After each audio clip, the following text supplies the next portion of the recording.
Bang on dom. Idom bữa. Chỉ xin diêu tí tiền ở yêu ta. Bữa sự đuôi chỉ còn sợ là phải diêu y là team bao là yêu hả?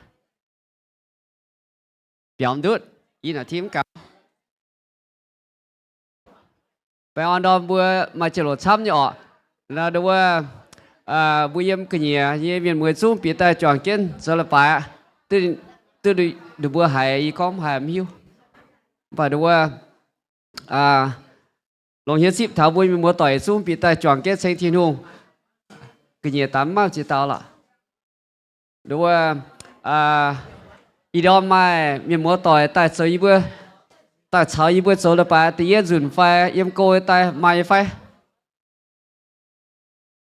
mai nha hay tao thôi số xin bữa bữa mà cả em coi như tại phải ô thế này này em all tại ok rồi như vậy chị bộ we want to welcome everybody and if there is a first time guest or a visitor we want to welcome all the visitor and guests. Anyone else? Okay. Mai, bên hiếu à, bữa đó idom bữa để chơi nhau chip thảo, giờ tỏi miền mua tỏi, tông bữa chip bữa xiên thiên hùng, nãy chỉ kinh long hải đó bữa giờ long hiếu, yếm thiên tòng, thiên sai long hiếu, chặt chân bữa he, bữa bữa chip bữa chỉ ví dụ cho bữa chiếu à, năm chiều hồ bữa bốn tiền chiều hồ, hiểu, tại im hoang sơn ta bữa hát tao trên thành kiến ta nát tầm bùa chip tầm bùa hang nếu kinh số con nó ý số chip bùa bùa giả số chip là bùa phi hang chip bùa có nhiều phi hang khả nó được bùa yêu bùa im hoang xuất tổ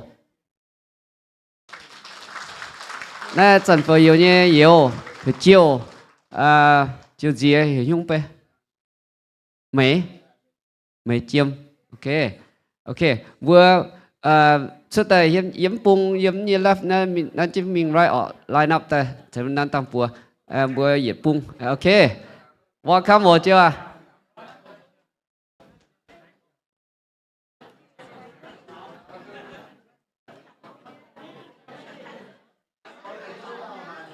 bùa yang bung tại yang bung na bùa against traffic nha bung yang bung tại na ni bùa follow the traffic flow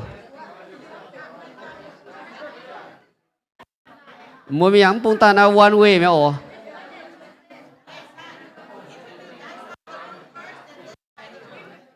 okay them done first.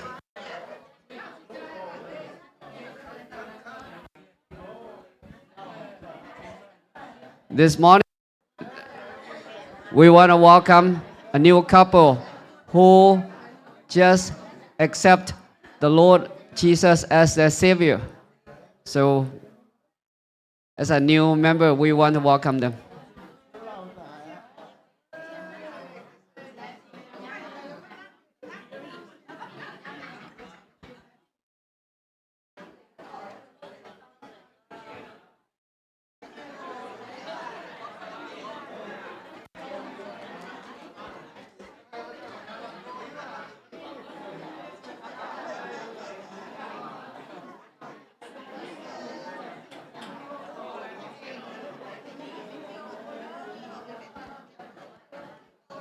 Nếu ta sẽ vượt số là ba trăm năm hạ là bảy hai sẽ đối với bên lĩnh chế nhân hai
bùa hay bà rồi phải ý ở xuống tỉnh hiệu can Giêsu là bùa là tao mới nhận xăm nhá kể bùa phá ở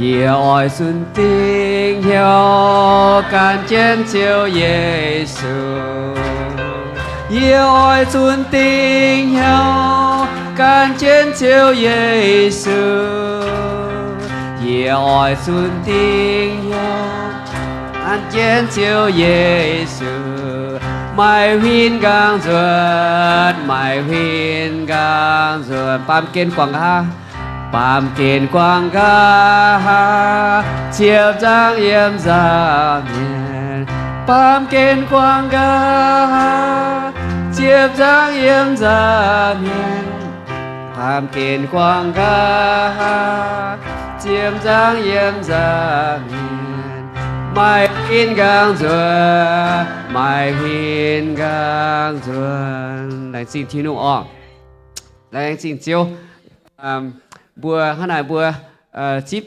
bùa như xiang member liều bùa chúng cấp trên hiếu ta cao liều bùa chọn cái sinh thiên hoa bùa chúng ta cao chiếu thiên hoa bùa lãnh xin chiếu tổ chức chiếu bùa bùa anh bịa chiếu như béo tại chọn trên sinh chiếu thả chiếu chiếu bùa thả chiếu lãnh xin hệ thiên hùng tổ này nhiều bùa im hoang dần tại chip chiếu bịa kia bang chiều ý bùa lành xin ở thiên hùng mày chân khỏi chết bùa chip yang kia mày bùa chip ý bùa và cầm ý bùa dần ta lo mày chiều nãy sẽ yêu bùa gì bùa dần ta chip chiều nãy sẽ nóm những sẽ lông hại ý bùa chàng thảo chiều mày chân duy trì bùa dần lo mày chiều ý đòn bùa hỏi cấp cho xin cấp trên hiếu cấp trên linh quân trên chiều Thôi chiếu xin thầy bữa tông yếm ổ, bữa tế sư bữa ta cao. Amen.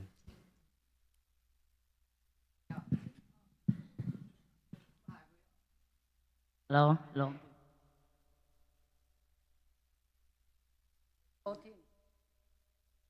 Thì dịch xuống bông tải. Đó phải có mà vui nhá. Vui ta. Cô quang chúa mình. Đang xin phải đó tôi chiều bữa tại phải chân tiền tiền hùng liu bền bữa nay béo miền dân bền bữa nay dầu phải chân phải nhây dầu hoang giờ chung thô bữa giờ chung về nó bữa hoang tỏi anh ta cào xăm nhây em mai y tao qua bữa tao qua phun cái tôi xiên thô bữa anh ta cào về chân nó bữa để bữa tao qua phun lãng sinh tông chỉ tay giang thầu thầm nhang chỉ tay bữa mua tỏi thành chân người ta cào về thằng nó bữa nói in hoi thì nung tàu bao nhiêu à bố bột bèn giang rất là bố tức xiên tin hùng nữa làm xin tin hùng giờ làm xin tin hùng giờ làm xin bố mình mua tỏi thành chân ta cầu làm xin hắn nó bua thì con rồi lấy bài thâu bua thì xuống sạch chân sâu chân thành chân bua làm rồi miền cố miền báo sẽ ta dàn đó thâu bua thành chân ha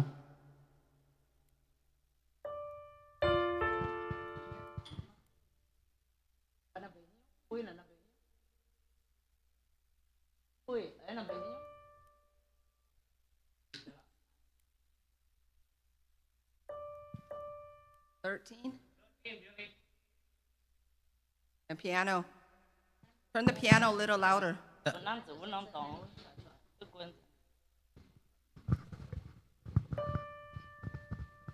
Nó cả bữa nằm bươi hay em ơi bươi tay nhé hả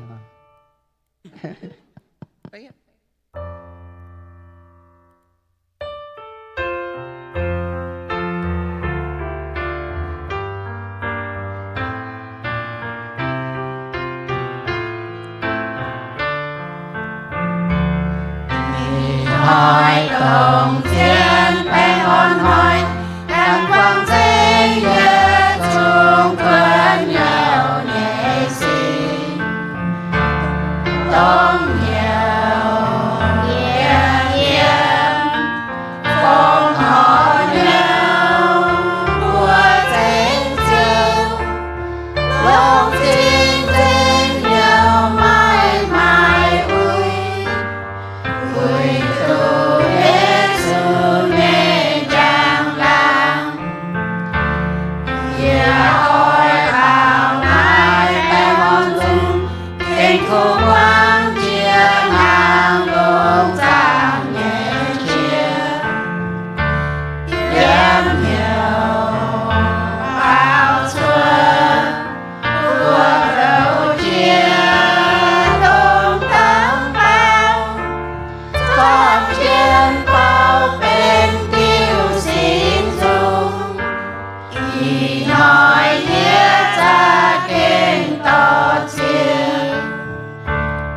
也爱多接救你，为主救你都可怜难免，人间一人为救业眼露存，泪如昨有我道面，尊讨救耶和华问，我也救耶和华，都愿用公外听到人，头牌救耶，心灵带草野烟。咱有年年有不远，咱年年on年年。 You guys turn the piano louder, please. Hãy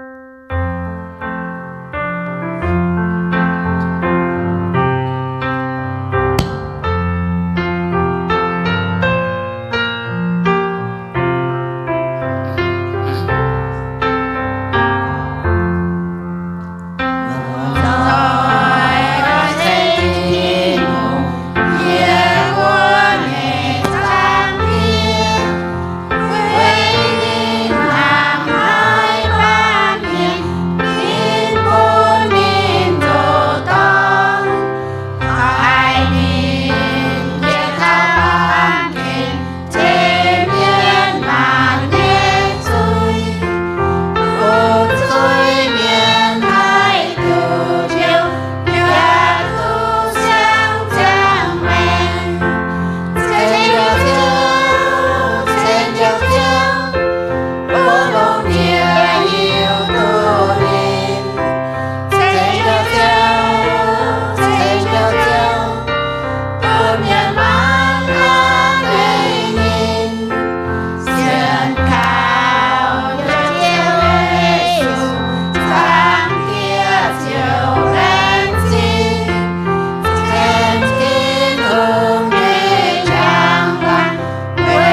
最多人生，如果讲解了。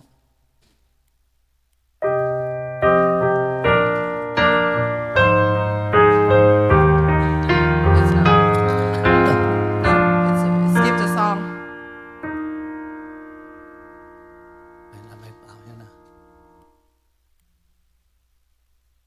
What's the other song? Number 2. Number 2. This one? Okay.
Theo phòng họ như phong thất ô.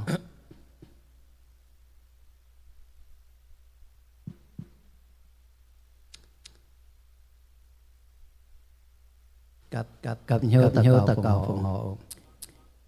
Cho tin hông à, làm gì cho tin hông như em. Cho cái lông này, quân như bố à. Hỏi, tôi tiêu nhập bằng on. Và mà tiêu nhiều. Tiêu bún như bố à. Mai tòng yếm, mai hoang tỏi, mai chịu băng, mua tỏi. Tiêu à, kênh đàn xin cho mình như bùa lồng hay. Anh này bùa dần, tôi biệt tay, cặp chiến sải, thảo bùi đồng. Vẫn lệnh chế nhờ tàu cầu họ, để xin nhàn, quân chiêu, lồng sở chiêu như cùng, yếm chụp bằng cái nhua thâu siêu thành chiến tông y bùa mà nhẹ thâu siêu tiếp tông y bùa mai bùn thâu siêu ăn sạch en bùn y bùa mà ta lô mà ta siêu là siêu tin hùng tông y bùa cắt tin nhau phong họ thâu siêu tiếp chiến lòng siêu nhẹ công hay yếm siêu như dầm hiền hay lòng họ yếm siêu như dầm hiền siêu à thâuสั่งที่tin hùngต่อy bùaทางในphong họ ta cầu tiếng siêu như bùa amen amen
okay Skip a song. and October ya tung and so chỉ xin ta bữa bảo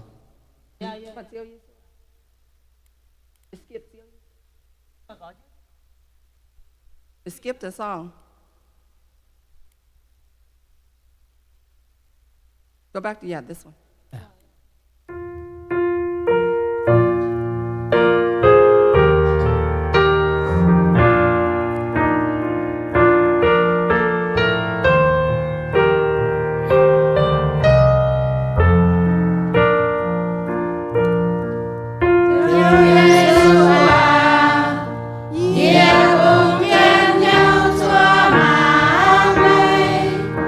Hãy subscribe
This one.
Nam Trang Hồ mua hỏi lần chế nhé mong thiên hùng như hòa thấu bố miền mua tỏi thành trên tùng mua mai can xin nhé phồn cái bụng phải nó thấu bùa bụng phải mình tùng bún nên bùi bùi ta nó đàn sựตัวcon kinh sơ như miền nhà đàn sự bùa cái hình nhé nó là xin tiếp bùi nhé chụp bao miền cổ Phật ta thỉnh tỏ kinh sơ ô thấu bùa thành chân tiếp.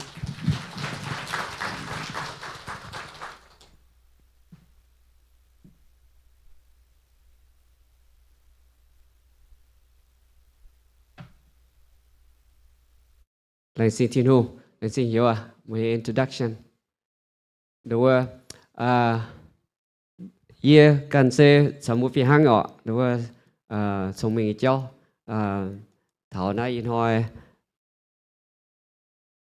tập về nom lập bài yếm nay yên hàng mà bia rụt mà từ hôm nào lập bài ọ anh nó vừa mà nào lập bài ọ năm hà vừa pun phi sang tu quần tu hít quần yên nom lập bài so đúng anh nó you sẽ come ở thanกินส้มตรงนอมหาออกตรงมาปยานอมละปายนอมหา For those of you new or you online via Facebook Live thì I am not the pastor but any month that we have fifth week we decided to give pastor a rest so here I am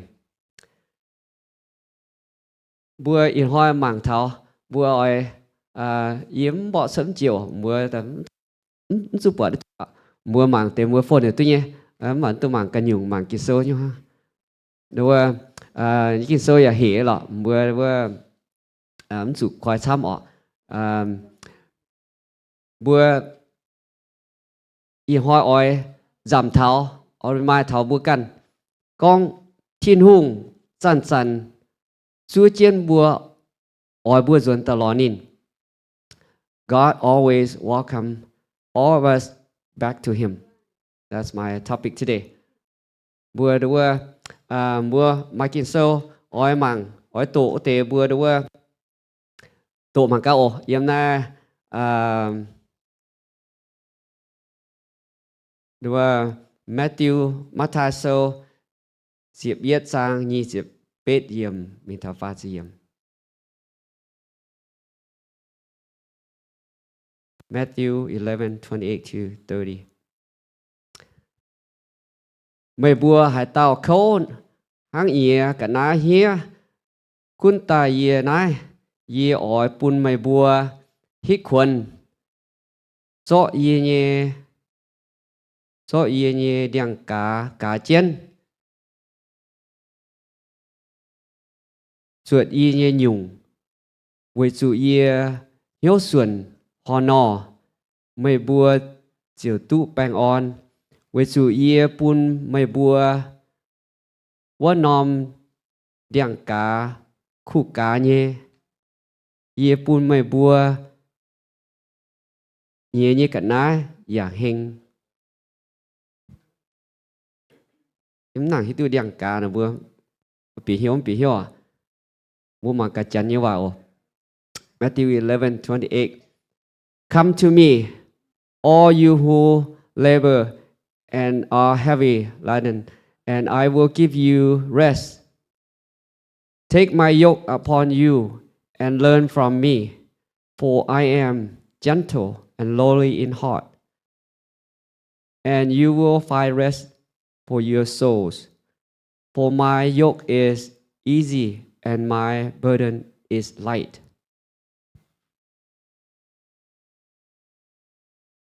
Bữa xiên thi hùng miền bữa yên ám tề ham ta bữa chăn chăn bị hiếu nhẹ ọ đâu chiếu thiên hùng nín hám hải bữa nín ói bữa chăn chăn ta yếm này dầm hiền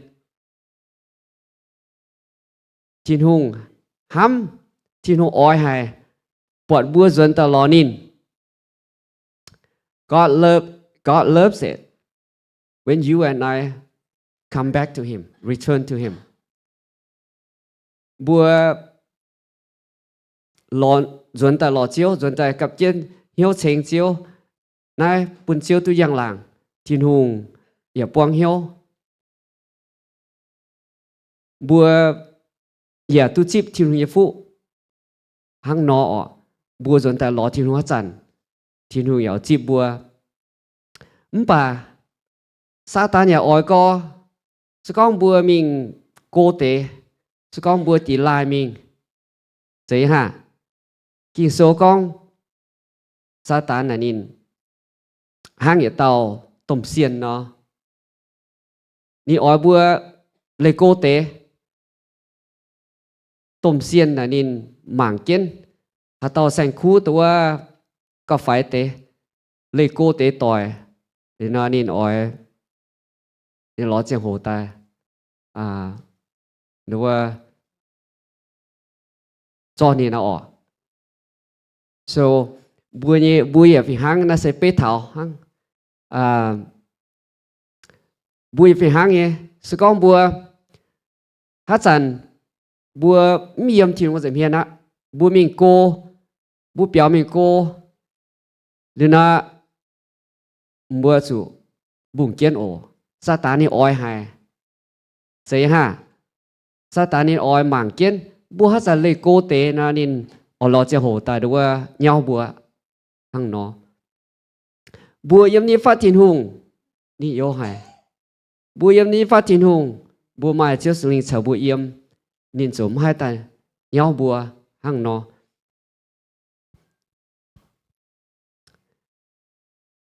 em mày nom hòa bê na như hài chỉ tao phiền sang lỗ con bùa xe hăng dễ gắn chàng nó bùa chỉ tận giàu bùa bèn gắn chàng xuôi mình bùa can hắn nên chỉ tăng hắn nên hay tài I don't know those of you the born here raised here if you know about firewood if we put a few firewoods together it will burn but if as soon as you take one piece of firewood from the burning fire out from the fire pretty soon that wood will die. It will no longer continue burning. An example about Christian too, Christian life. If you together, we encourage each other, our heart is burning for God. If you stick yourself out, you left the group, you left the church, pretty soon you will astray compared to that firewood that will no longer continue burning. Okay, so bùa như chẳng mảng na, chỉ cần nó hài hăng nó nhé. Lao tế, tụ ta sinh thiên hùng, lao tế, chọn trên, phụ sự thiên hùng. Bùa số hài bùa như mảng là hài, lệ cô trên, chẳng cái thiên hùng mình. Điều nào đâu có hiểu liềm dung ngắn hả bảo. Sẽ có bùa mình ta sẽ bà hiện hàng lùng đĩa bùa dồn ta bám thì dung na hay chỉ ấm mai hai bảo sẽ phép dễ bùa hiểu tao dung này hiện hàng liếm bảo này hiểu tao dung ý kính hai ổ liều nào đâu bùa lồng bùa hộ bùa phụ sự thiên hùng bùa hiểu cho gái chứ mình bùa hiểu cho nam chứ mình bùa sự lệ cô chứ mình này ở bùa bị hiếu thảo chiếu thiên hùng nên chân chân bùa ta tổng bùa lệ cô tế tổng bùa ta sợ bài tế bùa kịp bang mai làm thẩm nhận xin á bùa yên na mai dễ bẹ lựa dễ phàm phó yên nói bùa mà chăm nhé bùa mà công chăm nhé sự bùa miền múa tỏi thà chiang hồ á sự ta gang ta tổ chức mua trang ta bút chết tàu anh có hàng tế vậy ha bùi xuống dưới rình na vừa nãy kịp bằng na lồng nôm kịp bằng na sự mà bùa nôm dưới tư gì vậy ha ý sản bùa mà nhỉ bé con nhỉ bé miền lụa bé na double mẹ bết bé mà cả xuống sở dưới gì nhá bùa nó lồng na rất dưới gì nhá rồi nó bùa yếm chén tế bùa mà công á ôi bùa thảo miền múa tỏi bùa sử dụng tao lo thiên hùng tông càng tài nhé ở sử thôm bùa ở sử dụng tao lo thiên hùng bên chủ na skin chiến hài bùa như kiểu bang ready á chim bùa rồi nè Giêsu thiên hùng ready á waiting for bùa chim bùa dần tài lò chiếu chim bùa dần tài đúng không chọn kiên phụ sự thiên hùng dần tài lò thiên hùng mà tế gì con bà hề nhé. Come back to God. You may think it's too hard. It may be easier than you thought. Xem ọ. Mà tế con ye mai nhé mạng ở sụt giang. I have a life to live. Ye mai công xấu. Ye mai chỉ nhung ở sụt mình law. I have a job to do. I have wages to earn. I have duties to fulfill, and many more. But come back to God. It doesn't matter what you have been doing, who you are. God always welcome you back. Thiên hùng chân oi bua dân ta lo nín. Mkun bua se hát thế nó, bua như lifestyle hát thế nó, bua se hát tao, bua sợ hát nhung. Mà tế con ye nghe lifestyle nắm fit, nên mà con nghe mạng nắm phui, yếm hít tu con hát tao, dân ta lo thiên hùng này, chút thả luôn mạng phui, liu sẽ ta lo thiên hùng này yếm hít tu, dương bua hát tao hiu bua tế ha. For those of you say, hey, my lifestyle doesn't fit to come back to God. I have never heard about a person that say, oh, my life is now fit. My lifestyle now is good, so I can go back to God. I have never seen that. I don't. Because the Bible says all of us have sinned, especially when we astray from God, our life is more challenging. So, and some say, I'm too busy. Wait until I'm done with my duties. And I don't think our life is ever not busy. Mà tế có gì công bệ hay, mà tổng sám hay chỉ nhiều sự xấu. Ý mà chẳng lo tin hùng. Chú thầy ý khủng tế. Ý hàm ta bùa chẳng mẹng na bùa mắt chiều khủng nha. Ý lộ bùa tỏi có chú ý retire mi ý tầm mà dấu nhung. Mà tế này có mày retire na tại ý bùa lõm bọt mày em bà lò. Mà thì chiên nhiều, ý retire mi là anh cao busy tí tiền nha. Bữa tụi ham có ý chú ý retire mi hiếm nào mà công nè. Ý bùa là bùa tao tỏi nó nên retire mi anh cao busy tế. Khám nhà chế à?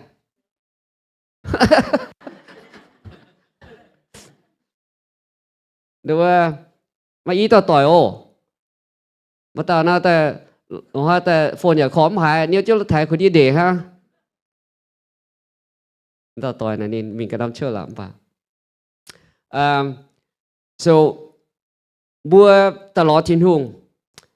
Tụi chúa, bây giờ bữa chúa ta giang hoa ta thấy hoa ta lém cô nha, bữa giang mèn nè. Bữa tụi chúaทำ bữa mai nhà nữa ta dân ta lo phai, nó phai nắm xe. Thiên hùng nên chỉ bua, ở bữa dân ta, mकुन con bua miền chiều miền bên miền bua mà hay nhung phải mà hay nhung. God welcome you back. Doesn't matter who you are, what you have or have not, what social status you are. God always welcome you back, who you are. Thiên hùng chăn chúa chỉ bùa duẩn tai. Thiên hùng xuân hiếu nhé, chúa chỉ bùa ta tao duẩn. Bùa mai pet lên miền, bùa chủ duẩn dành ta lo thiên hùng. Y hoa bùa tổng yên á tế, tổng bùa hải tế yếm cái nhẹ tế, bùa duẩn ta lo thiên hùng. Bùa ya su bùa đồ bùa.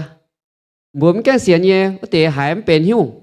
Hải bùa cũng ta lo thiên hùng. Hai y hoa này yếu bùa, dìa bùa ta ship thiên hùng này. Hàng nọ, ta ship thiên hùng sẽ hề nhé. Bùa mình sẽ yên non kì bao tế, bùa bọt, bùa hải. Nó sẽ phiền. Bùa duẩn mình lo bùa kì băng. Duẩn mình lo. Yếm bùa bùa tế kì băng. Mkun bùa yê hà năn tế bùng. Bùa duẩn mình lo. Nè non kì băng. Nó bùa lồng hiếu chip. Sẽ có nó bùa lồng hiếu chip bùa hay contact yê bùa yê. Yê ta màn lo tỏng bùa mình xiên thiên hùng. ý ham ta nằm mai có chịu bằng hắn nói chịu bằng có ý bữa rồi mình lo có bữa nào mình lao hại bấm lồng bơ lô nè ý ấm hại chị có bữa ta hại na bữa hát sản nhà lồng hiếu chip bữa chịu bằng tỏi ruộng chín hung nghiệp vì hang nên lồng hiếu chip bữa chui chip bữa ruộng tao lo nên đối mukun bùa yếm họ nông kịp bằng mà tế con yếm mỏ nông kịp bằng miễn mỏ yếm mỏ dần tung dần nông kịp bằng mình tiền nông kịp bằng ở tu nhé ok mình tung qua bùa feel comfortable bùa hay ok ye hiếu lồng ở trên chín hùng nào bùa mình quá con thằng này miễn với mọi bùa này còn non topic là bày con tiền bùa mọi miền phải miền bùa sự hâm mảng lòng theo bùaยิ้มกระดาษphải miềnยิ้มกระดาษnhá nên là mà tiền có tao khủng mảng gì ha taoแต่ปล่อยเย็นแต่มันก็เจียวว่าเมียนเนี่ยนะไม่กันนี้ไม่มีสารนั้นบùa như phải ok bùa chẳng có in a two way street bùa sự sao được bùa friendly đảng bữa chủ nhân hòa có không phải dấu tòe bữa sẽ bữa ở miền sầu lông bữa nó bữa chủ sầu lông miền đảng sẽ thank you là gì đúng không tôi ra đúng không bữa kịp bang tòe nè hay giờ là con chỉ nè bữa ba miền sắm bữa miền mua tòe duyên tai bữa sáng có bữa tai nhém duyên tôi ra là bữa đấy giờ hoa giờ nó thi bữa tai pelo miền nhá để muốn tự do mua đi lại lao tiền nào chuẩn ta sáng tế là vừa ta thảo hiểu lòng đó mua sau khi xin cả năm mua sổ sâu nha mua lao hẳn ta nha mua sổ chip tao mua chuẩn không nó nha mua đúng chuẩn ta lo chín hùng mà tế mình lao hải sẽ như là ý bị hiếu nhé it is challenging when you have not been to church for 10 years. I believe some of our members have not been to church for 10 years or more. If you come back, you feel like you're new. You feel like you're not belonging. You feel like this is not your church. But I want you to know that this is your church. Come back.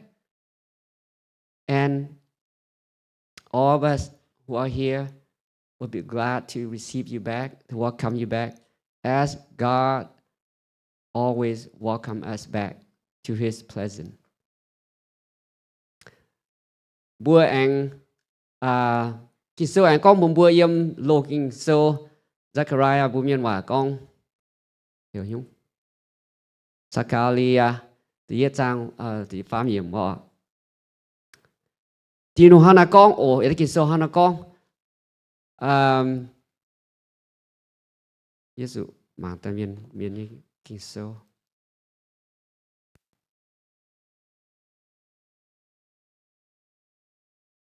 Bùa chủ mình nít phát thiên hùng chiều tại nít phát mày bùa chân hòa này con. Almighty God says, return to me and I will return to you. Bùa ở chủ tại ló thiên hùng sai có chip bùa nít phát bùa nít nói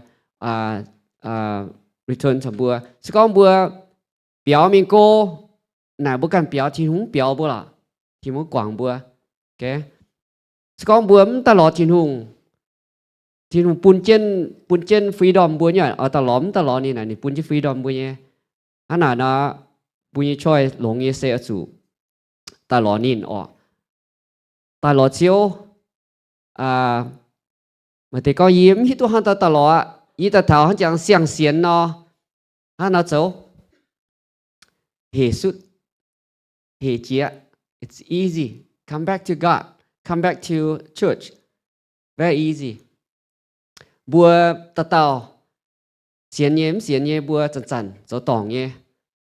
Hàng dầm này tiết Johann Sô con thảo confess your sin. He is faithful and just will forgive us our sin and purify us from all unrighteousness. hệ có bữa thô nhầm bữa suy sao Giêsu sa thiên hùng nhìn bèn phim nhé ni ở quảng bữa suy ni ở phiếu bữa sinh dành ta bữa này hăng bữa anh ta gang ta lọ chiếu nó sẽ hệ có mà ai tế sau tuy hạ bữa xuống bữa rồi nó lõm tế làm bữa yếm chứ năm bữa có yếm chấm xuống và ok là và đâu bữa bữa hai bữa nó bữa tháo tế tụng keng xiên tế phải tụng keng ta dồn táo tế em mai lụa bẹ chết bẹ miền nó tế vào bữa em tụng chúa bữa tế miền mùa bữa dồn ta lọ chiếu xe chúng ta xin hang bữa chủ tỏ bữa xin như là tỏ chiếc bữa nhé linh quân tỏ chiếc bữa nhé đâu xem phim tại lò thiên hùng bướm sẽ tỏ bữa xin là thảo sẽ ý dồn ta lô ok lô na nắm sẽ hắn nó bữa kia dồn ta chủ đâu bữa chẳng chiếu dồn ta đâu sẽ dồn ta cho anh can xiên dồn nắm sẽ bữa xiên chip xiên chiếu mẹ nên bữa nhiệt liu như mảng bữa nhạ bữa khe dồn ta lò nên anh cho tổ bữa trên bữa hiểu tổ bữa trên hàng hình tua hàng nọ bữa dồn ta lò thiên hùng sẽ hồ thiên hùng anh restore bữa chip bữa dồn ta anh restore chứว่าถึงที่กะphiên kita revive bữa ta bữa anhตัวนี้หันก็เสียงเตะตัวฟิงฮะเนี่ยจ่าที่อยู่ยุ่งๆเนี่ยฮะนอนเนี่ยบุบฟิงที่แต่จอมีมันเสียที่นุ่งตายห้างนอที่นุ่งนี่เองเสียฟุบบัวนี่เอาบุฟิงที่ตายเนี่ยกวางบุยซุยนี่เองเสียฟุบบัวมีหิงบัวเองไม่ติวบัวเองตู้กำจีเสซาตานินไม่ take advantage บัวอาจารย์กองว่าก็บัวเปียวมิงโกบัว depart from God the Satan will take advantage of you if you near God you draw near to God ซาตานินมัวตายในฝัดบัวso he will not be able to come close to you Satan will not come to you if you are with God. Bữa dồn ta thảo bịa kiệp bang bữa dồn ta lò thiên hùng dồn ta bịa kiệp bang bịa fellowship dồn ta pun bữa nhé tỏ bữa can dồn ta keng chia bữa bịa kiệp bang bữa lún tém pan bữa penที่หอยโกเต็มเตไม่โซโกงอ่ะทำบัว you come back to church build the next generation of church of fellowship บัวเอ็งต่อเจ็บบัวเนี่ยห่วงต่อยส่วนต่อเจ็บฝัดช่วยส่วนต่อเจ็บบัวต้มเมียนส่วนต่อบัวองกูส่วน when you come back to God you have potential to bring your family your children your parents your grandparents back to church and your friends because of you come back to God. See how much benefit that is.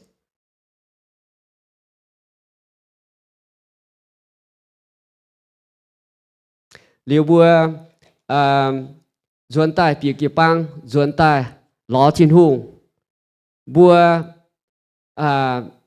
keng chia bua tu chip thiên hùng ye phụ chiến nhung bùa tu chẳng chọn trên participate chọn trên tiếng kia bang tiếng kia bùi chốt tiếng cho chi nhung tổng bùa kia bang chiếm chủ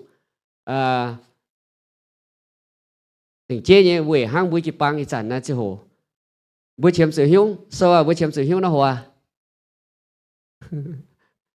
nếu bùa hỏi bùi nó mang đồ cơ mà tí có bùi trang phật phải hang chiếm cái tụ đúng không bữa dồn ta lò thiên hùng bua tỏ chi bua nhé talent tỏ chi bua nhé bua hai nhé skill bua sự khi bang chiếm chủ mày bua y bua chiếm chủ mày bua thiên hùng chiếm chủ bua dần ta lò nín bua khi bang chiếm chủ mày bua nhé thông minh thế ạ nên gì ye có những hòa nó kinh tiên mà lõm bỏ đúng không bui thông minh nó chiến hài bui cái bang ye tao mà thông minh phi hang ye lo khó có số này nên bui hít tin sở hữu rồi nên ye tao cái xe mà thông minh hài yếm nhung công bui mà để con này công là gì à gì con là hốp nó mất xe ồ chiến hài ở bui năm标này chiếm chủ nín gì cái mua hà nắm thông là nam bữa giờ bây giờ thiếu tế tố ổn bữa lồm mà lồm mình ổn đó nè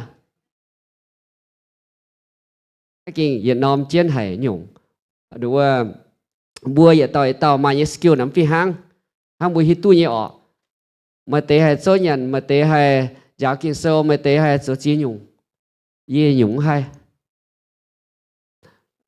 đúng không oi bữa oi cái băng tỏi bị hiếu thọ này mà cún bây giờ nắm tòng ồ bùa miên là hai phi hang là chiếm xuống thì cho thì nu oi bữa duyên yên này phi hang yếm chân thái của là của đó phi hang gì thì nu oi bữa duyên ta lò chiếu duyên ta cặp chiến bữa của to chiến bùi hiếu duyên ta lò thiên hùng the rest sinh diệu tê bữa cần bị hiếu á thiên hùng cần khỏi hiếu bữa duyên ta hay châu hiếu có gì duyên ta nhung hay châu bên hiếu cũng dần ta lo thiên hùng ở coi bùi hiếu thiên hùng ở bùn bùa bọt tham bùa cái nhé talent bùa nhé skills bùa nhé thông minh nè mà tế bùa hiếu ở bùa dần ta lo chiếu thiên hùng ở bùn bùa he will reveal your skill and your talent your gift anh này đúng bùa dần ta lo chiếu tua thiên hùng bấm tự do mà tế có ý dân ý mà nhàn ý mà trở hông ý mình cố miền thiên hồ hết chim bùa dân ta gang mà tế có ý mà chuyên phải hải hàng hoa này quân dân ta lọ chiếu thiên hồ lòng hiệu chim bùa chung bùa dân ta lọ chiếu kinh chìa con bùa là quài dân hang bùa dân ta khi sâu giờ bùa trên bùa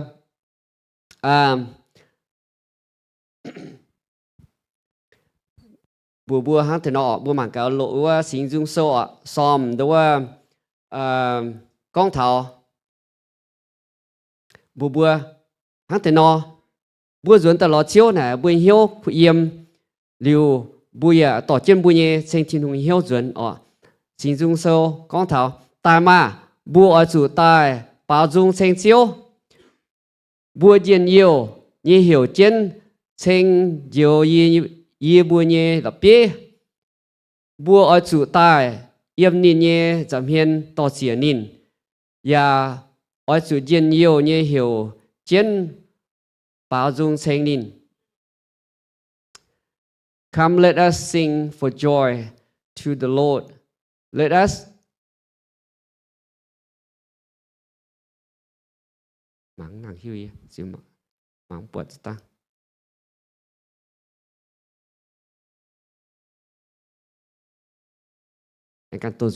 Oh, come, let us sing to the Lord. Let us shout joyfully to the rock of our salvation. Let us come before His presence with thanksgiving.